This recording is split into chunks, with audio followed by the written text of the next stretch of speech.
અંબાલાલ પટેલની મોટી આગાહી અત્યારે ભર ઉનાળે માવઠાની આગાહી કરવામાં આવી છે 18, 19 અને 20 માર્ચે કમોસમી માવઠું રહી શકે છે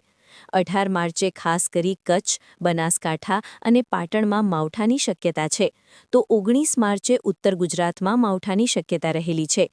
સૌરાષ્ટ્ર અને તેના કેટલાક જિલ્લાઓમાં પણ વરસાદની આગાહી છે જેમ કે રાજકોટ બોટાદ અને ભાવનગરમાં માવઠાનું કહેર ફરી એકવાર ખેડૂતોની કમર તોડી શકે છે અમરેલી અને ગીર સોમનાથ તેમજ સુરતમાં પણ માવઠાની આગાહી કરાઈ છે તો ભરૂચ નર્મદા તાપીમાં પણ માવઠાની અસર વર્તાઈ શકે છે 20 માર્ચે અરવલ્લી અને દાહોદમાં વરસાદની આગાહી થઈ છે તો 20 માર્ચે મહીસાગરમાં પણ વરસાદ દસ્તક આપી શકે છે